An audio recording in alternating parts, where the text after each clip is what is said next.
But I think the development of full artificial intelligence will spell the end of the human race. It's a flying object, and we don't know what it is. I would hope somebody's checking it out. It was a rocket or whatever, but incredibly fast, opposite direction. It was too fast to be an airplane. I'm glad the Pentagon is looking at this, because if it poses a threat, I want them on top of it. Well, the craft generates its own gravitational field. So you said there's lights in the sky? The internet has become the command center for criminals and terrorists. 911, what's your emergency? I need help, please help me! Aliens won't let it happen. You know, that's what we're instructed to say. Roswell, Area 51. Alien kept deep under the ground. 1, 0, 1, 1, 0.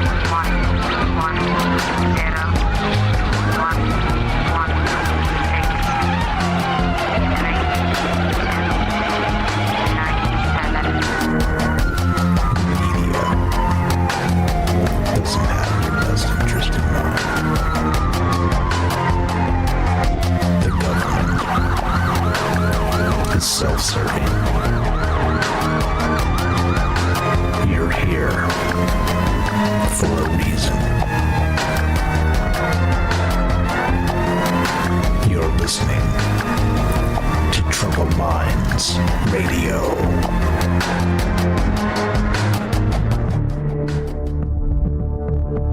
Broadcasting live from a secret bunker just off the extraterrestrial highway. Somewhere in the desert sands outside of Las Vegas. From somewhere in space-time, loosely labeled Generation X on planet Earth.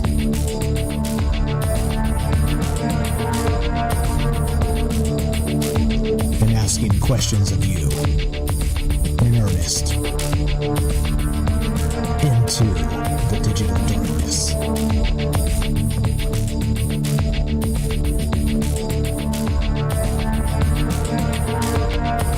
Well, good evening and welcome to Troubled Minds Radio.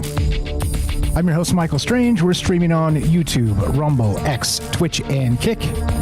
We are broadcasting live on the Troubled Minds Radio Network. That's KUAP Digital Broadcasting. And, of course, 88.4 FM, Auckland, New Zealand. Tonight, we're taking your calls as we get weird. It is our calling card these days. Getting weird, getting strange. Looking at the edges of consciousness and science and all the rest and considering what the hell is going on out there. Now, you know me. I like to scour the news cycles. I'm a connoisseur of propaganda, as I like to say.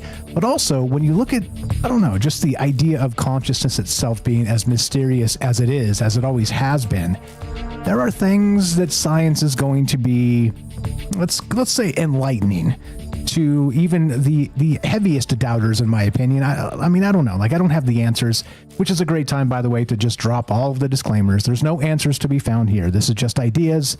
This is just people having a conversation about extraordinary things. That's it. And what it means in terms of truth is, well, negligible. Maybe not at all.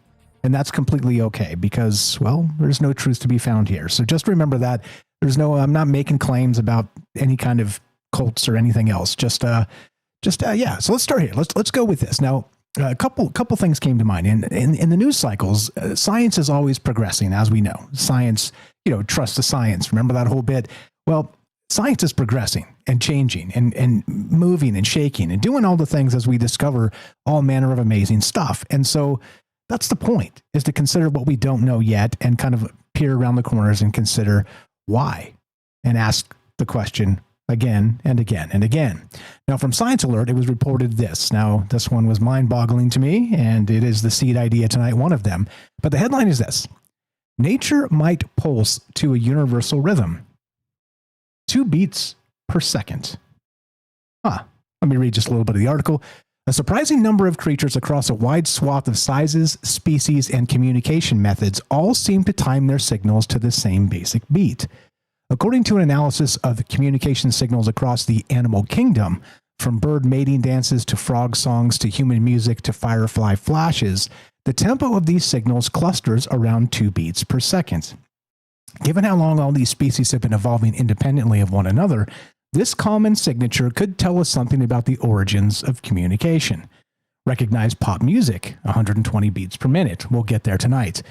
But given, so quote, there seems to be an abundance of organisms signaling or communicating at a relatively narrow band of tempos. They all seem to stay around 2 or maybe 3 hertz. In principle, they could communicate at other rhythms, says mathematician Guy Amiche of Northwestern University in the United States. But physically, there's nothing preventing them from communicating at, say, 10 hertz. Yet, they do not. To explain this phenomenon, we propose that this tempo of 2 hertz might be easier to understand because it resonates with your brain. It resonates with the human brain, a firefly brain, sea lion brain, a frog brain, and so on. Now, clearly, this is one of those things that makes you wonder what the hell's really going on. Okay, and that's exactly the point. The point of this is really not just, let's say, the cadence of, let's say, speech. Now, the wild part about some of this is, look, many of you have been listening for a long time. Shout out, thank you for being part of this, and understanding that I'm imperfect as everybody else. But I talk fast. I just speak quickly. And there's other people with a microphone that speak quickly. Ben Shapiro comes to mind. And I'm not comparing myself to that man. I'm just saying that there are people that naturally speak quickly. Okay. And especially when there's a little bit of stress with, the microphone and all, people listening and watching and things. And, there's always pressure to deliver, right? To deliver something interesting. But here's the thing. When it comes to that and the cadence of speech and how quickly people speak, there is sort of a slower version of this, recognized like a conversational pace that feels comfortable, that feels like you're in the pocket, not just of the conversation, let's say conceptually with the ideas and whatever great information is flowing, but beyond that and into the larger context of this, something that is, just comfortable, kind of like home cooking, it's weird. I don't know. And it's not something I've mastered because, like I said, it's difficult to do in this space to, you're trying to dance, Mike, dance, do something, make us entertained. Right. So yeah, it's a little bit harder, but okay. So there's that. We start with this. Now it is strange. Okay. And I'll get to the write-up in a second because it is very good. But then this other one hit me as well. And we'll get to this, and we'll merge these ideas together. But the headline here, this is from neurosciencenews.com, and the headline is this: Music corrects the brain's glitched predictions. Okay, now how do these fit? How do these things stick together? Now, and basically, the short version of this, the links are in the description, by the way, if you want to read up on these ideas. I encourage you to read in full. There's additional links, the actual specific papers these draw on. It's all down there. But anyway, let me just read a little bit of this from the AI recap. And we're going to put them all together after the break here. But a Yale study published in April 2026 demonstrates that group songwriting can help people with psychosis reconnect with reality by retraining the brain's dysfunctional prediction systems. The research explores how music therapy addresses problems with predictive coding, the brain's ability to anticipate what happens next based on past experiences. And 20 participants aged 18 to 65 with schizophrenia or distressing auditory hallucinations participated in a 6-week-long longitudinal study. Groups of 5 met weekly for 2-hour songwriting sessions guided by a professional musician using recording equipment, including microphones, guitars, keyboards, and drums. Participants completed psychometric questionnaires and interviews before and after the intervention. Now, this is the weird part, right? When you start to look at this, not just the communication aspect of the entire animal kingdom, 2 hertz. Okay. Now in this particular space, we're looking at this as sort of a healing mechanism to creation, to psychosis, to many of the things we talk about as part of being, part of the troubled minds community. And I don't mean that as like we're all brain damaged or something, or in some level of psychosis, but it is on the top of my mind a lot in terms of our brain and how we balance reality versus sort of a perceived reality, or the mass media and all the things, hyper reality. Okay. Now I'm going to bring these ideas together in just a second, but before that, we're going to get a quick word from our sponsor. In this case, that will be, I don't know, whatever button I push next. And we're going to be right back. More Troubled Minds in just a second. And look, this gets even more weird because we're going to get to the Pythia. I think I called it the Pythia in the past, but it is the Pythia, which is the name of the show tonight, by the way. It is called The Pythia's Frequency, a Drum, the Oracle, and the Glitch. And I'll tell you all about that when we get back. Don't go anywhere. More Troubled Minds in just one moment. See you on the other side of the break. Be right back. Feeling stressed? Overwhelmed? In today's fast-paced world, it's easy to get swept away by our emotions. Take a breath and find your inner strength with the Stoic Minute. You have power over your mind, not outside events. Realize this, and you will find strength. The ancient Stoic philosophers understood that we can't control everything in life, but we can control how we react. The happiness of your life depends upon the quality of your thoughts. Focus on what you can influence. Cultivate a positive mindset and let go of what you can't change. Find your inner strength. Live each day with courage, wisdom, justice, and moderation. Embrace the Stoic virtues and find peace within. The Stoic Minute, brought to you by Jack in Oregon. Welcome back to Troubled Minds. I'm Michael Strange. Let us continue, shall we? Okay, so here's the thing, right? We're gonna go here. I'll start with the write-up and just read this a little bit, and we'll start to bring these ideas together. Now, remember, we started with this 2 hertz. 2 hertz. Nature might pull us to a universal rhythm, 2 beats per second. Okay, pop music, 120 beats per minute. And then music corrects the brain's glitch predictions. How does it fit? This is how it fits. Straight from the write-up, I encourage you to read this in full. That's the Troubled Minds newsletter or Substack. Check it out.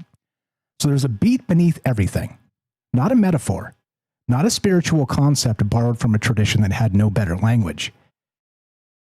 A measurable, replicable, physical phenomenon.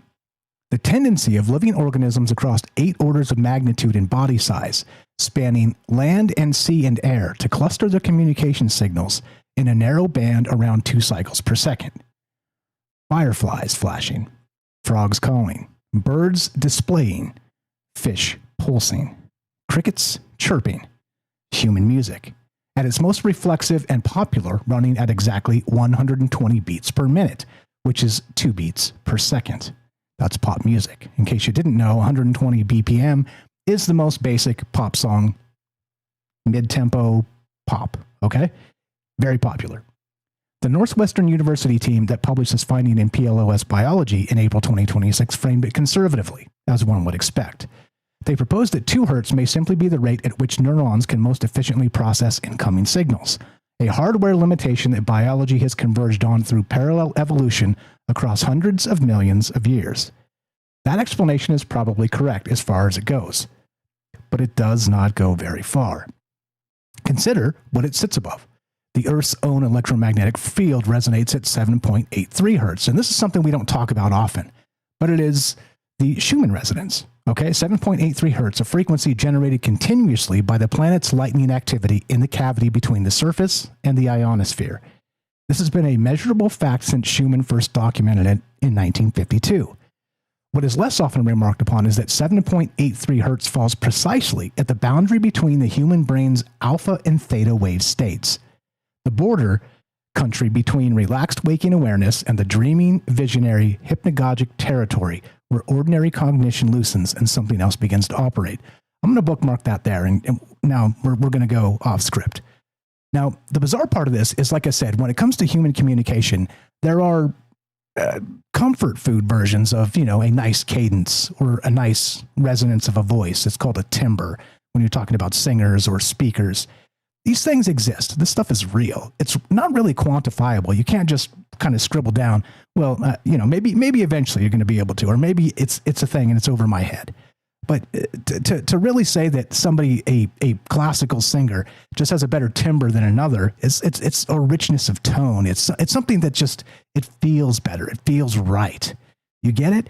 And so not only that, when we communicate with each other, we have this these wide and varied things always happening, always turning us into judgment centers of, this guy Mike, he talks too fast. I kind of don't trust him, Look at all the crazy stuff he's always saying. Whatever, right? Like, these judgment centers happen as part of this. Now, we're going to get to the oracle, because this thing really sits at the heart of what this story is about tonight. But actually, no, hold on. We got calls. I don't know who this is, but somebody called instantly the second we started the show. So we're going to do that. Hang tight, James. We're going to get to James in just a second. Let's get some calls and clear the queue here. And I'll tell you about the oracle as we go, the Pythia's frequency, because that fits in the middle of this. It is in the write-up. If you guys haven't read it, please do. 702-857-6939. Click the Discord link at troubledminds.org. We'll put you on the show. It's as easy as that. Thanks for being patient, James. I'm not sure who this is. What's going on? You're on Troubled Minds. What's your first name? Where are you calling from? And go right ahead. You should know who I am. I know who you are. What's up, Jay Winch? Welcome to the joint. Sir. What's on your mind, my man? Yes, sir. How you been? So, a frequency, a drum, the beat of a tone. The 1, 2. Doof, doof, doof. Buckle my shoe. Techno, rock music, whatever it is, it's a beat. Whether it be a heartbeat, and then you speed it up, it creates a weird energy. Whether it be techno or a rave pit. But the whole thing of the frequency and human resonance, it was discovered a long time ago. But the most recent one they'll tell you about was the OG Tesla. And he said, I figured out the human frequency, and I can use sound waves that you can't hear and cause issues. I can cause you to be violent. I can cause you to be calm. But that's the same with music. Like, somebody who's never been to a mosh pit and I put you in music where there's a bunch of people moshing around and we're listening to like some hardcore Slayer music and blah, blah, blah, blah, and the drums are beating hard, that energy is going to be put within you. But if I play some Beethoven or Mozart and it calms you down and you just listen to the frequency, it'll calm you down. And anybody that listens to music will understand the beat of the drum. Does that make sense? Yeah, it makes perfect sense. And actually, you're right in the pocket here, because that's exactly what we're talking about. We're going to get to that drum beating and how it changes, not just, let's say, as I said, the communication aspect as we started, the 2 hertz, 2 beats, 120 BPM, but also the idea that old shaman drum, the shamanic drum, and that those altered states have been a technology, as you're describing, for, I don't know, 40,000 years maybe. I mean, this goes back a long ways, but interesting that science is kind of catching up and learning a lot about how we communicate with each other and how our brain state kind of stabilizes or changes, or tons of stuff in consciousness research. But fire stuff, what else you got? Well, I mean, it goes the same thing. Like, I'm sure you've seen the studies of where they go to freeze ice and they play ice/water, and they play like beautiful music, and it makes the most mosaic type beautiful stretches of art that you can see. And then they play hate and swear at it and cuss at it, and it works. And it's like a broken frequency, and it's like ruptured and divided. And I feel that's like what's going on with this world right now. They're dividing us and putting us into these categories and these subcategories. And they're just like beating a drum and be in this category, be in this category. And, aren't we all human? Don't we all share the human resonance? Why are we fighting each other? Yeah. Why are we fighting for somebody to get rich and we all stay broke? Yeah. Well said. I mean, the answer, the question you asked the answer is above my pay grade, as you know, but these conversations certainly aren't. And that's why we like to have them. We got to get James in here. Your final thought, brother. I appreciate you jumping in and fire stuff as always. Thank you for kicking us off. James, and if you want, I'll stay here on hold and listen to it while I listen to music. If anybody wants me to check back in, that's up to you. Okay. Tell you what, if something comes to mind that you want to add, just call back. No big deal. I don't want to keep you on hold there because one, the phone line costs me money. Don't forget that. And second, kind of check. Does? Yes. I'm sorry. You're fine. It's pennies, but still, stacking you on hold doesn't make any sense. If you get an idea, give me a call. Give me a call back. Coffee. Give me a call back. Buy me a coffee, and I'll give you a call back. Give you a call back. You're the best. Appreciate the call, Jay Winch in Missouri. You were the best. Be safe out there. I hear there's tornadoes in the area, so you be safe. Scary times out there. If you want to be a part of the conversation tonight, thank you, Jay Winch. Always a pleasure. 702-857-6939. Click the Discord link at troubledminds.org. And we're going to get to the Pythia and some of this other stuff that really fills in the angle here. But great call, Jay Winch. James, thanks for being patient. You're on Troubled Minds. Got about 3.5, 4 minutes if you got anything to add. And then, of course, you're welcome to stay. Yeah, glad to be here. I had an experience with sound once, and it was just like I was listening to some kind of a show where they were just talking, but I was sitting there and I was really relaxed while I was listening. And at some point, everything I went into some kind of trance and everything froze. And this one note of this person's voice, and I don't even remember now what they were talking about. This was several years ago. Everything just stopped and froze, like reality just stopped. And it seemed to go on that way for several seconds. I don't even know how long exactly. And then everything started going again like normal. And the conversation went on, and I looked at my clock and it matched with what I felt, and the show had not paused, and there was no obvious explanation for what happened. And I don't know what happened, but I think there is something to sound and sounds and the way they can have effects on people. And I mean, who knows how or why that happened? If it was because I was already relaxed, but it's a fascinating thing how sound works and music works.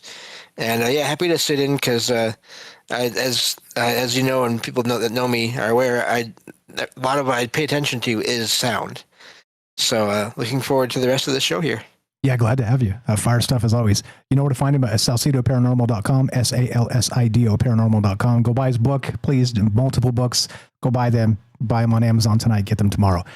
Fire stuff. We'll get back to James in a moment here. So let me fill in a little bit more of this too, because like I said, this one is a complicated thing. But if you want to catch up to what's going through my brain, just go read the write-up, which I'm going to read right now. So the planet's electromagnetic idle speed and the human brain's threshold into altered states are basically the same number. That's what we're talking about tonight.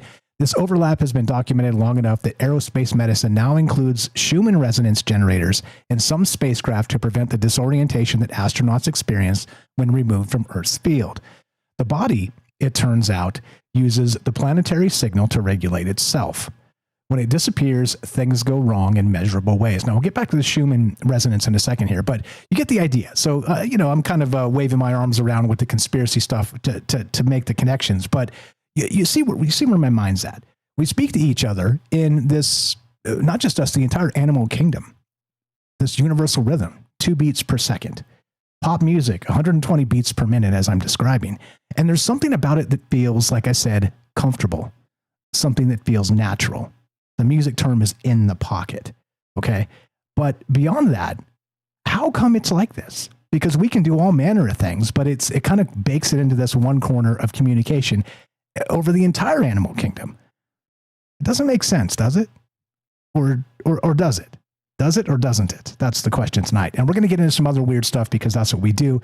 But think about it. In terms of consciousness and that drum that Jay Winch brought up, great call, Jay Winch, and the music that James is describing, these sounds actually regulate and even can fracture our conscious space. The mosh pit example was a good example of that. Take somebody who listens to classical music and drop them into a mosh pit situation with big drums and big guitars, and it's going to feel like pain or something, right? Anyway, let me hear your thoughts on this. If you got a take on this, why do you think this universal rhythm, 2 beats per second, is ubiquitous across the animal kingdom?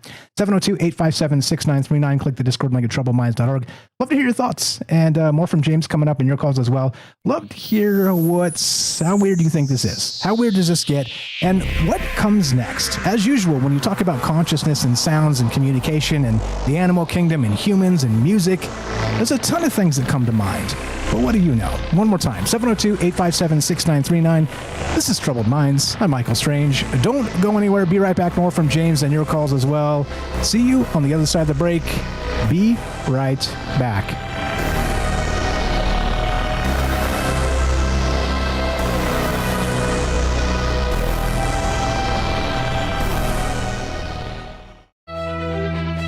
You're tuning into Troubled Minds, the show where mystery knows no bounds.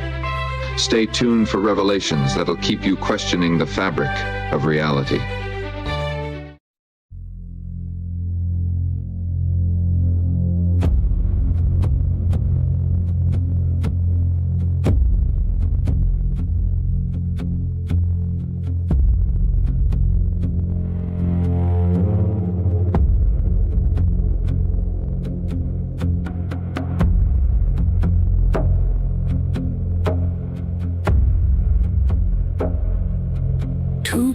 A second, the firefly blinks, the frog in the darkness, the cricket that sings, the sea lion calling across the cold bay, all of them pulsing the same ancient way. The body is walking at 2 beats of breath, the heart finds its rhythm between life and death. Whatever is living is locked to the clock, and nobody chose it, and nobody stopped. What the drum opens, the silence was keeping. What the drum opens was always there. 2 beats a second, the world keeps repeating. Whatever is listening was built to hear. The Pythia sat where the cold vapor rose and learned how to empty the self that she knows. The prior runs stronger than signal or sight. The oracle spoke what the god spoke that night. The Yale lab is saying the same ancient thing. A broken prediction relearns through the string.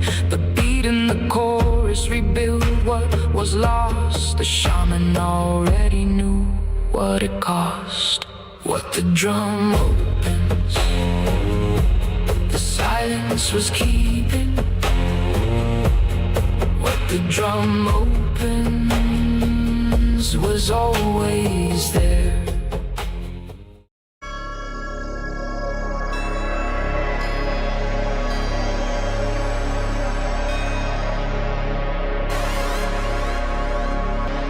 Welcome back to Troubled Minds.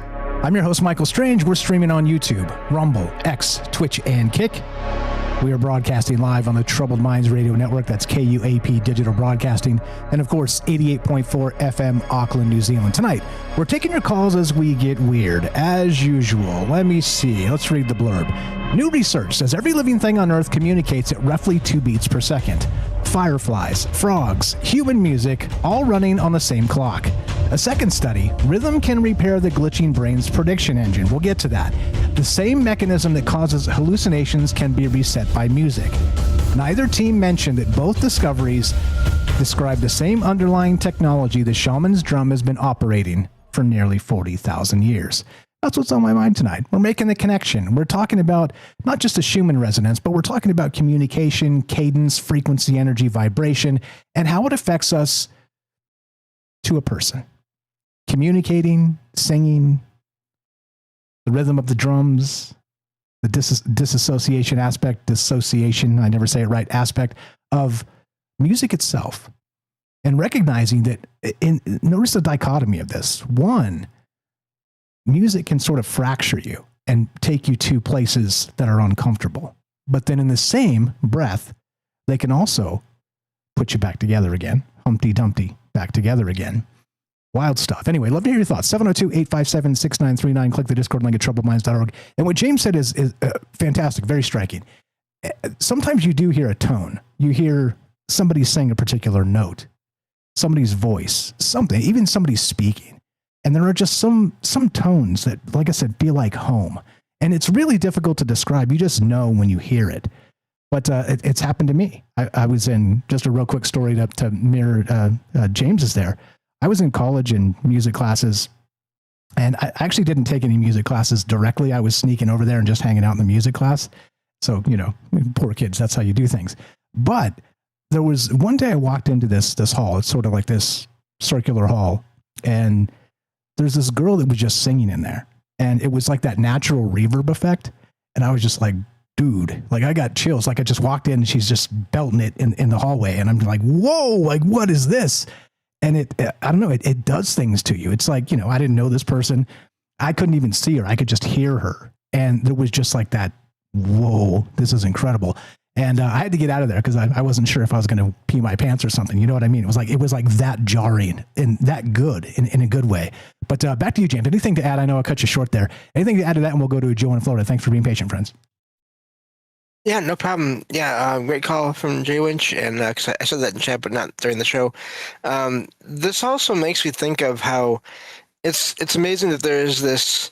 I'm just thinking about everyday life. There's so much randomness that happens, and all that. But then when you listen to music, whatever kind you listen to, and I think it's also weird how different people are into different kinds of music. I don't think any two people like the same exact kinds of music is from what I've experienced so far. But when you get to music, it does, it's the opposite of that randomness. But, and now I forgot the thing I was going to say. So I guess I'll probably come back to it later. That's okay. It happens to me all the time, and you guys can tell when it happens. I'm like, oh God, how did I get here? Anyway, love to hear your thoughts. Thanks for bailing me out time and again, not just James, everybody else. 702-857-6939. Click the Discord link at troubledminds.org. Love to hear your thoughts. We're talking music. We're talking consciousness. We're talking the ancient shamanic beating drum. Let's go to Joe in Florida. What's up, brother? You're on Troubled Minds. How are you tonight? Go right ahead. Good evening. Can you hear me okay? Yes, sir. Yeah, so good show. Makes sense. Down to earth. We've all experienced music, so what other common thing can we come together with? It's got to be music. Even some countries, much as I don't like it, but maybe old country. But yeah, and for those of you who don't know, like I have a part-time gig where I DJ in Ybor City at the Castle, actually. So I'll just say that. It's a pretty famous golf club. But when I do have an opportunity to start my nights, I might start something with like 98, 97 beats per minute and quickly move up from there as the club starts to crowd in to get the vibe going. But yeah, you're right, 118, 120 beats, people start moving and going. The thing that I find, though, is if you stay at that beat, even as a DJ, if you stay at that beat for music for 3 or 4 songs, 5 songs, I kind of switch it out, or I'll jump genres to something like Jay Winch was saying. I will play metal. I will play some punk, probably pop punk more than anything. The kids will want to hear Fall Out Boy and stuff like that. But even some of those songs will resonate at 118 beats. And I'll actually try to mix that in with something that's actually electronic to keep the vibe going. So, yeah, music at 120 beats, definitely even better if you have a DJ or somebody that can mix it and keep that vibe going. And you notice that on the dance floor. People will get happy. I know when I go out dancing, and you're jumping around at that beat, you are exerting energy, and you feel better for doing that when you're done. It's like a workout. When people go to work out and they're hearing workout music, they feel better doing that, So definitely something to it, and definitely something that probably was genetically or resonated in our brains and our capacity. I will tell you this, that I won't play I'm just going to say it, I won't play rap music. when you look at rap music at 78 beats, it's not that I don't care for the music, I really don't, but it feels like it's low energy. And that reflects on the dance floor. When I see that, people might just stand around. Some people just shake and do one move. And it resonates at low energy. We try not to play that at club. I will play some hip hop, things like that. I'll play some Biggie, stuff like that. That's kind of fun. Beastie Boys, all of that stuff, kind of in and out. But you could definitely tell the difference. And then what's funny is in the middle of the night, I might throw in a disco song. And some discos like 112 or 115 beats, but the kids will love disco. And when you're DJing, you could feed on the energy because you can make the crowd go. But sometimes what happens is when the dance floor's kind of dead, people are getting going, you'll take requests. I will definitely take requests. And then those requests will get people going. And then all of a sudden, when the crowd is feeding you, when the crowd feeds you a request and they start to get out there, then it's your turn to feed them. And you're playing songs that they don't even think that they want to hear, but they'll hear it. And then they'll jump around like a kind of pop. And I'll play a lot of top 40 on Saturdays. So it's songs they haven't heard in a while, but they will scream, jump, and they will go. And then in the middle of all of it, I'll throw in Rob Zombie, because Rob Zombie is 124, 25 beats. You can mix that in and go from there, and they just have a blast. And you're feeding off the crowd and the energy, and it's unity. And everybody's out there not caring right till the end. So anyway, just a good show. Definitely lower resonance, lower beats, lower energy. 120, 125 beats, great energy, moving along. And then you could peak to 130, 140, even 160 beats, and then peak back down. And it's just fun. It's a fun ride on a train. Yeah, you know what's interesting about this? I never thought of it this way until you're just talking about it. And, DJs get a lot of crap. It's like, the musician mind is like, make your own stuff. This is nonsense. You're just playing a playlist, right? Well, that's not true. Other people's music, but I don't. Well, hold on though. So that's not true at all. What you're doing is you're literally building sort of a consciousness manipulation space to kind of draw them into, like you said, a little bit lower to start. And then you kind of, as the place starts to fill up, you're pumping 120 BPMs, and then suddenly everybody's feeling good. And you're doing it sort of in a, I don't know, like a modern shamanic space. Like I said, I never considered it that way until you're just describing it, that there's certainly a larger art to it. And so I am one of those guys who makes fun of DJs, not you, my friend, of course, but you know what I mean? Like it's easy to kind of be negative about things, but I'm saying that I'm recognizing that I'm wrong, sir. That's all I'm saying. Well, no, and here's the thing. It's funny because if I can find the picture, I'll post it in the chat, but my other DJ friend was walking in Ybor City and somebody posted, everybody wants to be a DJ. Nobody wants to dance. But I've been a DJ since 1200s in vinyl. But to give you an example, when you like beat mix, what I'm getting at is anybody could push play and do a playlist. And we are playing other people's music. But the art of it is if you could grab the beat without hitting a sync button. So if your ear is trained, and that's the other poison of a DJ. If your ear is trained, you can mix different genres to change moods. And then the other thing is, I'll give you an example of a mix, not that anybody's going to have an adventure out of it, but I mix video. So there's a Mercedes-Benz version of Blinding Lights by The Weeknd. And I will play that video, that song, Blinding Lights. And because the club is kind of a goth club, 80s club, everything, you literally can mix in Take On Me by a-ha. And if anybody remembers that video also has to do with cars. So, and you have kids that are 21, 22, 20 years old.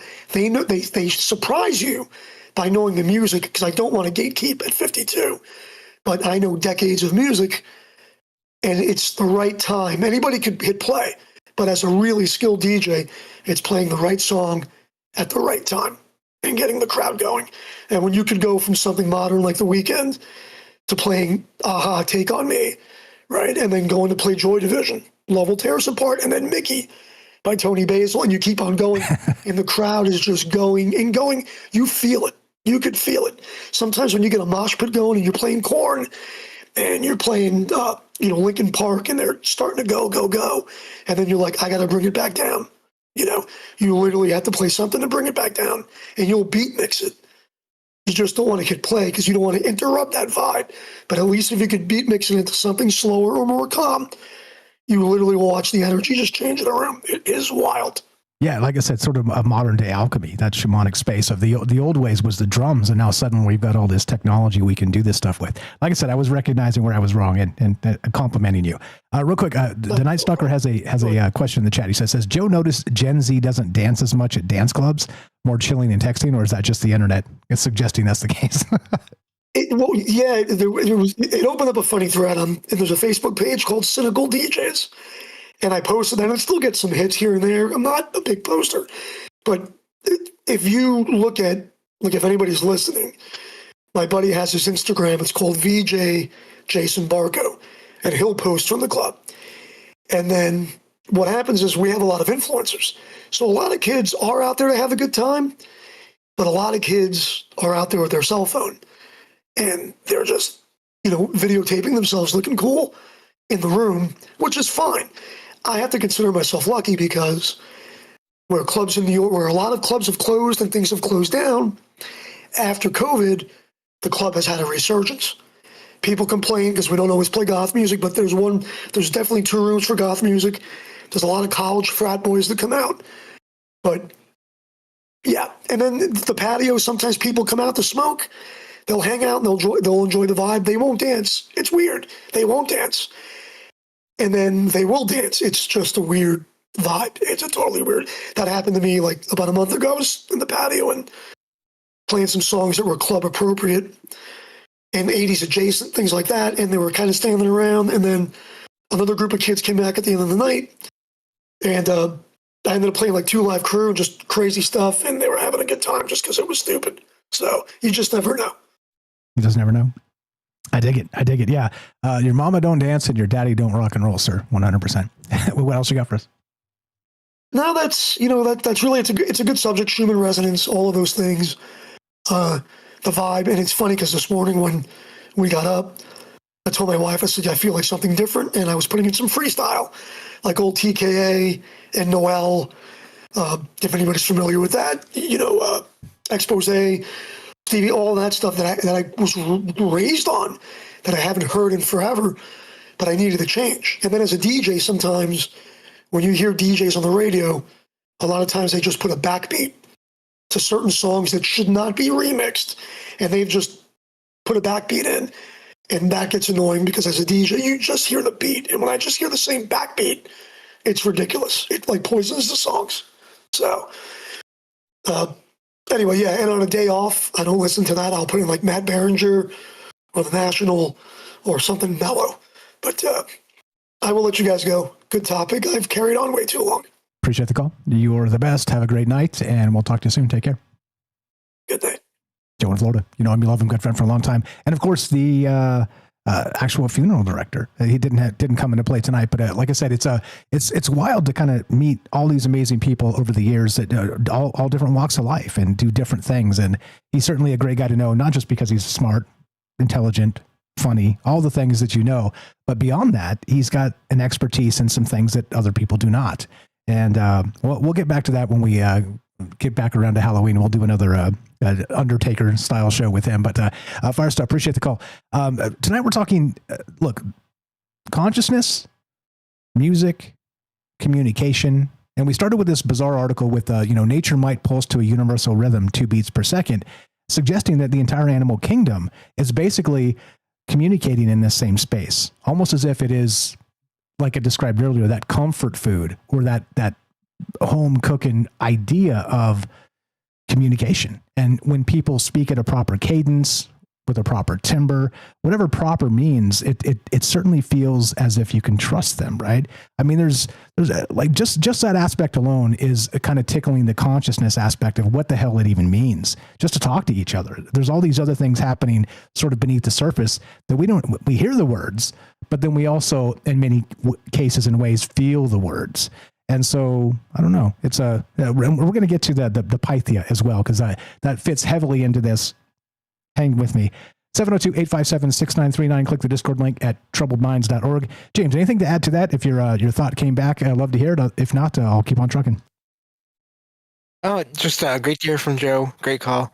I think I actually used my thought and then forgot I used it, and so I was thinking I had another, but I didn't. But listening to Joe talk about DJing, it made me think of sort of the other side of things with actual bands, because my dad and my uncle have had a classic rock band now for 50 plus years, and I've been to several of their gigs over at a lot of times, like in my 20s and 30s, like in bars and stuff back when they did a little more of that, but just other gatherings. And I've noticed there was a similar thing I noticed with them, where they knew how to get people going, and then when it looked like people were starting to get worn out, they knew how to slow things down. They played mostly classic rock, 60s, 70s rock, some 90s rock, but they knew how to play some faster songs for a while. I don't know the actual beats per minute, but faster songs for a while, and then they knew when to slow it down.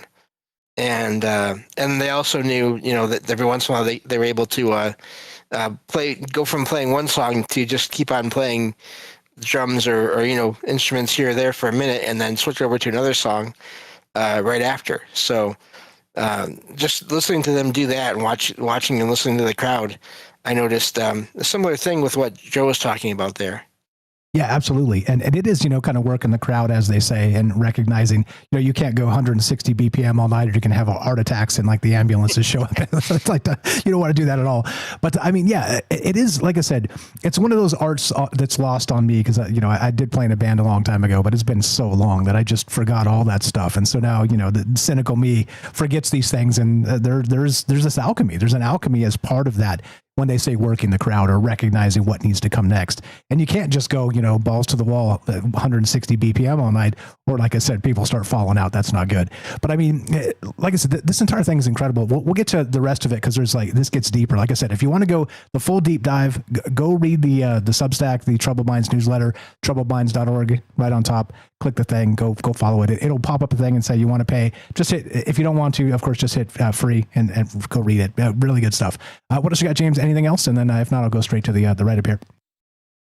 I just want to point out something I said earlier too, which is, and elaborate a little bit on that, is the way that music does. It seems to do different things for different people. That people have their own taste in what they like. Funny thing about classical music, we were talking about that earlier. I don't listen to it much because of the higher pitch that a lot of it has. Those string instruments and all those kinds of things. And, but I know there's people that absolutely love classical music, and it relaxes them.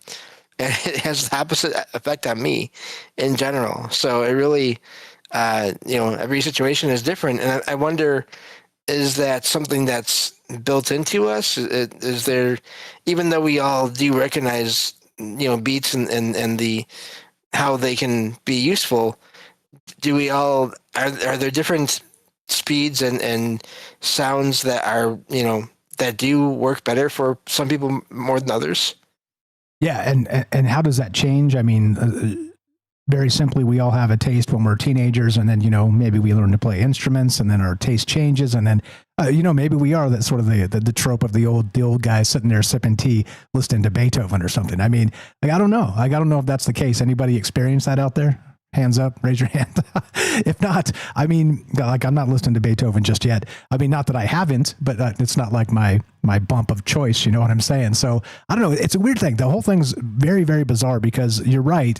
These things do change as I'm describing, but then all the different types of music do different things to different people. And of course, it's where we come from. It's our taste. It's all this stuff. But as usual, the most important part of the conversation is that how it affects our human consciousness. And recognize this. Anybody out there, drivers out there, that a song comes on the radio, you crank up the volume, and then you start driving like a maniac, right? Anybody ever have that happen? And pretty soon you look down, you're doing 85, and you're like, what am I doing? This is crazy.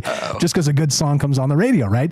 And you turn it up, and then suddenly you're kind of caught up in the moment. I mean, this is the type of stuff, right? It is a consciousness elevator, or maybe not elevator, but certainly a way that changes one state to another. And like I said, that manipulation space is like the modern shamanism. Shout out Joe, and explaining that and reformulating that in my mind. But yeah, absolutely.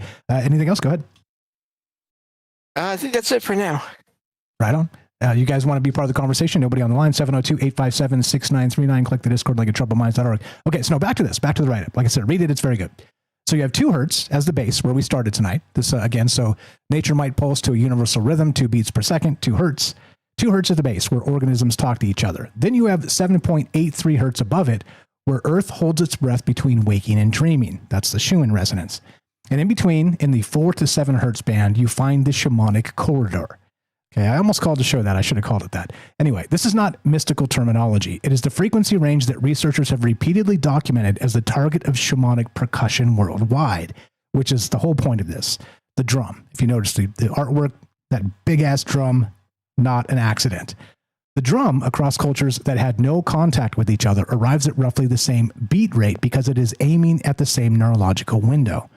A 2025 review of the Annals of the New York Academy of Sciences documented that rhythmic auditory stimulation in this range induces absorption and altered states through measurable changes in brain network activity, including a decoupling from external sensory processing and a shift toward internally generated experience. What the drum does at a technical level is loosen the brain's grip on consensus reality by driving neural oscillations into the frequency range where that grip naturally relaxes. Now, and that's the whole point. That's the whole point of me bringing this up tonight. That's the whole point of the idea of this, the Pythia's frequency, which we will get to, I promise. I'm calling it a drum, the oracle, and the glitch, because you start to see where consciousness glitching comes into this, and the old shamanic pattern of drumming. Like I said, back to 40,000 years ago, something to this degree. When did they find the first drum? Hell, I don't even know. I didn't even dig into that, but it was a long time ago. This is something that we've been doing to ourselves, to each other, in the rhythmic space, in the rhythmic mind space, for thousands of years.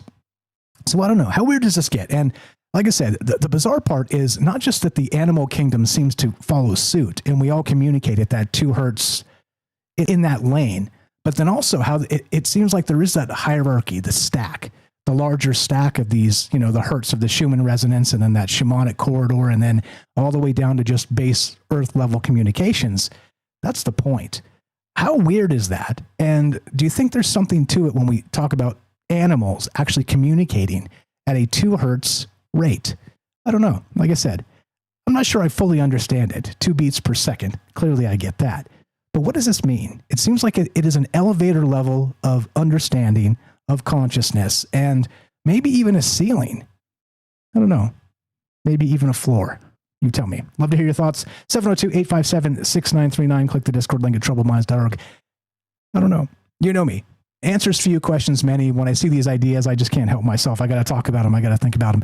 Love to hear your thoughts. Looks like we got Herschel coming up. Appreciate that. We'll talk to him momentarily here. And shout out, who's our new friend there? I see you over on James's show all the time too. Who is this? Thank you for the kind comment there. That is Nitiri. Hello. Welcome to Troubled Minds. Thanks for hanging out, and thanks for listening. Let's take a break. Be right back. More Troubled Minds coming up. Love to hear what you think. Herschel coming up. More from James and your calls as well. One more time. 702-857-6939. Consciousness. Music. The drumming of the ancient ways. Yeah. Be right back. More on the way. Do not go anywhere.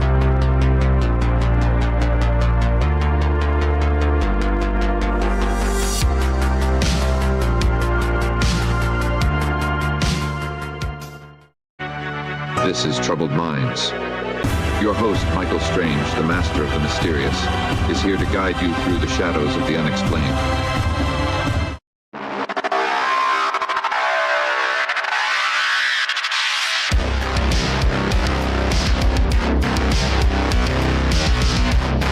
Welcome back to Troubled Minds. I'm your host, Michael Strange. We're streaming on YouTube, Rumble, X, Twitch, and Kick. We are broadcasting live on the Troubled Minds Radio Network. That's KUAP Digital Broadcasting, which you can find at KUAPDB.com, just like it sounds. There's the lovely website, nice and yellow, nice and white, nice and black, to match the decor. Also, 88.4 FM Auckland, New Zealand. Tonight we're talking, all kinds of stuff. The Pythia's frequency, a drum, the oracle, and the glitch. And basically, to boil this down, how sound itself affects consciousness. And not only that, we're going to get to the shamanic drumming and the ways of the old ancient space, mind space, the manipulation space of where this all came from, because it is primordial. Absolutely. The first deerskin or whatever animal hide drum that they made somewhere certainly was made and utilized. And suddenly they recognized, without modern science, they recognized that sort of the beating of that drum, like who said it earlier in the chat too, beating the war drums. Was that Jay Winch maybe? Like, that's the type of stuff that we're talking about, right? You beat the war drum and suddenly people's blood gets up and they're ready to just tear each other's throats out. It's an interesting aspect, the entirety of all this. But anyway, love to hear your thoughts. If you want to be part of the conversation, we are taking your phone calls at 702-857-6939. Click the Discord link at troubleminds.org. James, anything to add? And we'll go to Herschel in Arizona. Well, just something I just thought about during the break. I don't know why I didn't think about it earlier. Music, drums, and other things, other instruments, sounds have been used by people throughout time to get into these altered states and to supposedly make contact with other beings in other dimensions. So there's that aspect that's been around. I'm sure throughout even till now. Also, another quick note on that, there are some experiences people have where, we often hear about paranormal experiences where people hear voices or just regular sounds, but there are people that have had experiences where they hear music in a place where there is no music playing, in some rare cases. Not so much like modern music, but just older style music. So it is still something that, could possibly echo throughout time. In certain situations. Yeah, absolutely. And that's at the heart of this, that old shamanic, beating the drum. Some science, I've said this many times on the show, but some of the Stonehenge, archaeoacoustic stuff suggested that they built these old ancient stone things for exactly that reason, to have sort of this echoing pattern of these drum effects that cause a heightened state that a normal drum pattern wouldn't do. Is kind of like a reverb and an echo kind of clapping back on itself that really elevated the just the mind space and took you out of the mundane aspect of just being a human and kind of let your mind open up into that larger gate of whatever that is, which is really the basis of this show. If you read the write-up at the very end, that's the question. Like, which gate were we trying to open up? And is any of that stuff still possible? Fire stuff. Anything else, James? And we'll go to Herschel. Well, just that those altered states, that people will get into, you could say they're almost similar to dreams in a way. And again, we have that connection to, the dreaming state. And there's plenty of experiences people have with dreams where they're hearing things there too, the sounds and voices and things when they're dreaming. So, and that seems to be that nexus to everything possibly as well. So maybe that's another way. Music is another way to get to that level of consciousness without actually going to bed, basically. Amen. Amen. Well said. I'd love to hear your guys' thoughts. I'm calling this the Pythia's frequency tonight, a drum, the oracle, and the glitch. And we're talking about consciousness, where we started with this nature might pulse to a universal rhythm, 2 beats per second in the communication space, but then also the fact that music can be used to heal, but also for the opposite, beating the war drums, for instance. What do you know about it? And how weird does it get at the ends of ends? 702-857-6939. Click the Discord link at troubledminds.org. Herschel in Arizona. What's up, brother? Commercial Herschel, you're on Troubled Minds. How are you? Go right ahead. Yeah, what a great topic. So much there's so much there. I can remember, the first thing that came to mind was this, that guitarist Link Ray wrote a song called Rumble. There's no words in that song, but it was so powerful that it was banned. There was just something about the song that rubbed the censors or the paranoids so much that they banned his song. And there's not even any words in it.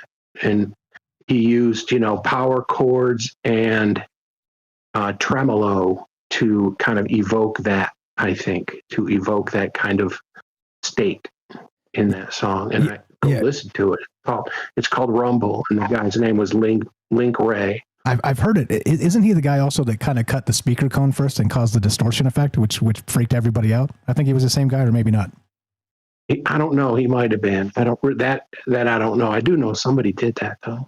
Okay, fair enough. I think the Beatles did that first. Fair enough. Somebody kicked in their speaker cone. I think the Beatles did that. They did that on Revolver, I think. Right on. Okay, not to derail to that, but go ahead.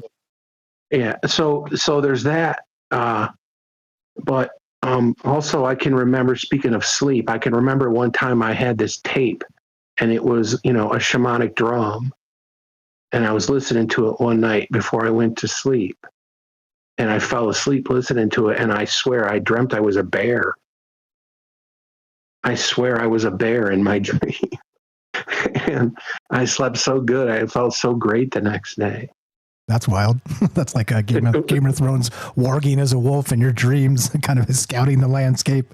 I love that. Yeah, and I felt like I was like checking stuff out like that, like from the perspective of like my beast self. Like, it was wild. Herschel's gone feral. What's that? Herschel's gone feral. I went feral. Oh, I've been feral. But there was this thing of I wanted to bring up about the music and about the frequency. Like, I played music when I was a kid, and the thing that kept me in music was the writing, the lyrics, and writing the melodies, and the way that they came into my head when I would listen to my friends play their riffs and whatever chords and bars they came up with. I would just automatically start thinking lyrics and melodies. And I'm so fascinated with that initial spark, and that's what really kept me in music. I didn't really care about all of the being on stage and all of that kind of stuff. It kind of made me uncomfortable, frankly. And I would always sing like with sunglasses on and just kind of like try to not be there while I was there, And there would be times when I'd be singing, have my eyes closed, and I'd be singing, and you're breathing. Singing is breathing. It's just if you're doing it properly, you're really just breathing, and then you're just controlling your vocal cords while you breathe. And I'd have my eyes closed, and I'd be singing, and I'd get so lost that I would like stumble and almost fall over. Like I almost fell off the stage one time. And then people would think I was like drunk or something. And I really wasn't drunk. I was just having like a mini OBE from like that from the voweling, from the vocalizing, and just the kind of meditative state I would go into while I was on stage. I'd go into these little mini meditative OBEs, and I'd start laughing. Like I'd catch myself from falling, and I'd start laughing. It was so funny. Yeah, like a small trance. You know what's wild about that is it's not the only tale of somebody being maybe painfully shy, didn't want to be on stage, but sort of the only outlet they had was music, and so they kind of toughed through it. All the eyeballs on them, and as you said, even closed their eyes as part of it. There's a ton of stories going back of very famous people. They're just like, I hated that part of it, but I had to do it. It was cathartic. I had to play music. I just had to do it. Yeah, and it's fun. I was lucky enough to have a couple of shows that I was in where it went so well that you could feel the crowd's like excitement. You could feel the wind from the crowd on you, and it would literally blow your hair back. I think if I had felt that one or two more times, I could have become addicted to that. But I wasn't that good, like where that happened all the time. It happened a couple of times, But But yeah, that's definitely a thing. Like for sure, that's a thing where these frequencies are very real. And that thing of singing, you know, your breathing, your mind, your brain is resonating. It feels really good. You know, it's like doing, you know, chanting meditation or vocalizing meditation. Your sinus cavity is resonating, and that's right up against your brain and your skull. And now your skull is resonating. Now your brain is vibrating, and it's euphoric. I mean, it feels wonderful. It's very good for you. It's good for your head. It's good for your brain. I think it clears the fluoride off your pineal gland, frankly. You know, and it helps with all of that sort of thing. So yeah, that's definitely real. There was one other thing I wanted to bring up. Link Ray with a thing of the shamanic drum going to sleep, and then the singing. I guess that's pretty much it. Except the Nutiri, it's good to see him, and he's an easy-topian all the way. Like, he is not a two-minutarian. He is an easy-topian. Nice. And, yeah, for sure. Yeah, I mean, if all you got to do is share an Easytopian post, and you're an Easytopian. It doesn't cost anything. It's not like 3 seconds of clicking a link, and you are officially an Easytopian. Hey, sounds familiar. It sounds familiar. Just help a little bit. Let's help each other. Absolutely. Yeah. Real quick before you go. So this larger context of the shamanic vision or the shamanic drums, and I want to ask you too. Where did you get the shamanic drum tape? I kind of want one. Like, where do we find these things? You could easily find that on a search. Okay. Fair enough. It's just a really simple thing that is kind of universal too. It's not any specific place. I mean, because that is a universal thing. What you're talking about, it is universal. That beats per minute like that. That is not. Nobody owns that. That's a human experience thing. So. Yeah. Wildly enough, regarding the music space, you cannot copyright a drum line as you're describing. So like you could peel all the music out and have a drummer playing everything, and you could just use that for whatever, and it's fine. No problem. We're not appropriating any cultures by hitting a drum. Like, everybody has done that. Every culture has done that. You let the white people dance long enough and the rhythm will come back. And it's there. It's just been beaten out of us. And so we just have to zone it back in, Amen. Right on. I appreciate you very much. What else you got? Go ahead. Oh, nothing else much. I just wanted to bring that stuff in, but we'll definitely listen to that Link Ray song. Yeah, I have heard it, and I know exactly what you're talking about. And it does sound, it sounds like rebellion, right? It kind of has that the punk rock before there was punk rock. It kind of has that feel to it, even though, again, banned with no lyrics. It's like exactly. How do you? That to me is so wild. Yeah, how do you even quantify that? Go listen to it if you haven't listened to it. Go ahead. I think it has a primal kind of effect on people. I think it brings out I think it's a very whole sound, and there are people who are just really intimidated by wholeness and the stuff. And the guy wasn't even like Mr. Rebel, Mr. Resistor guy. He was just a musician, and they just couldn't handle his tremolo was a little bit much. Which is wild to consider, because now they have every effect under the sun. It's like you can make a guitar sound like a piano now. I mean, we've gone full backwards and upside down. But a little bit of tremolo and a little bit of a snare, and oh boy, you got to ban these bastards, right? For real. Right on. I appreciate the call. You were the best. You know him, you love him. Commercial Herschel. Please give him a follow. Go to Commercial Herschel is the name of his Substack. Easytopian, the Arc of the Bard, or his podcast. And of course, a prolific writer, smart guy, all the things. Please go give him a follow in all the places. You're the best, brother. Appreciate the call. And we'll talk to you soon. Have a great night. Later. See everybody. Take care. troubledminds.org/friends. Scroll down. It says follow Herschel. It's all alphabetical. There you go. Click it. Herschel. I always say he's got the sexiest link tree in the game, and it's true. There it is, right there. Go give him a follow in all the places. Go buy his books, etc., so on. Anything to add to that, James? And we'll go to the phone line. We got somebody on the phone. Just real quick, I listened to just the very beginning of that song, that Rumble song.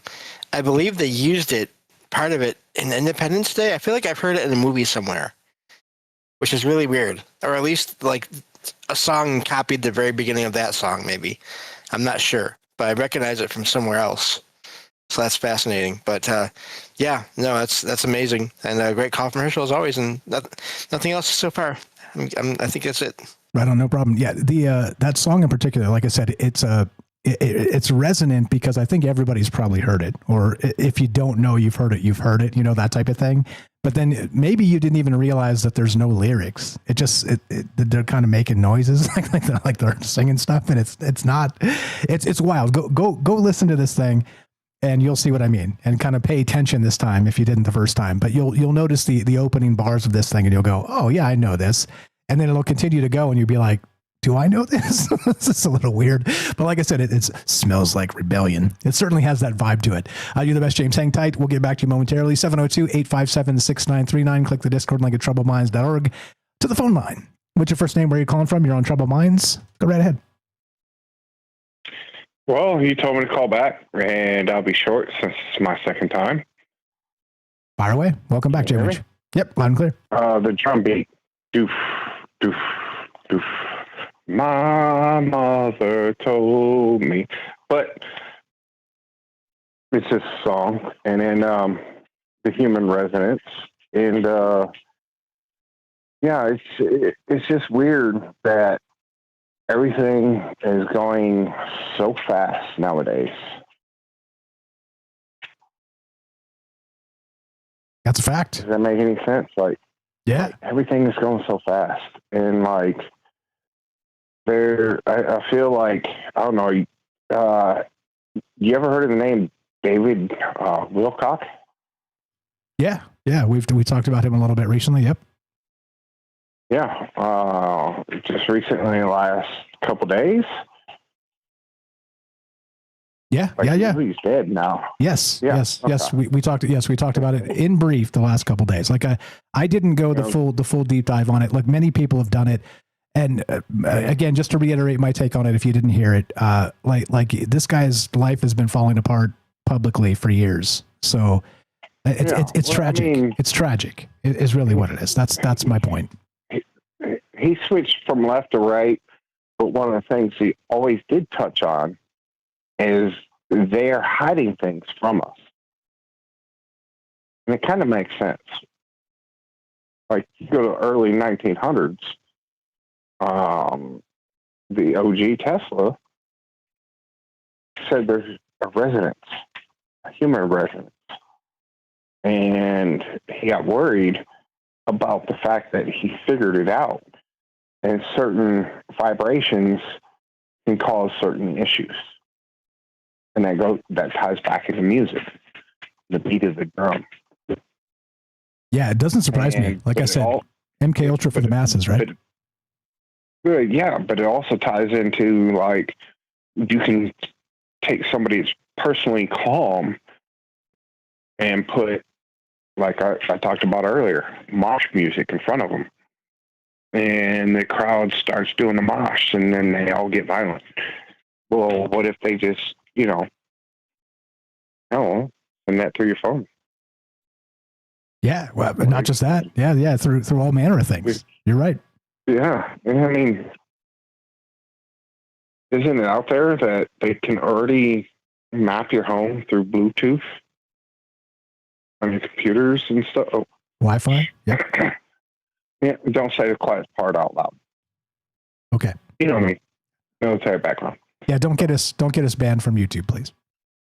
Yeah, I'll stop there. But at the end of the day, we're all humans. It isn't a left or right. It is east or west. Amen. Well said. It's a good conscience versus evil conscience. Well said. You're either a bad person, holy, or you're a good person.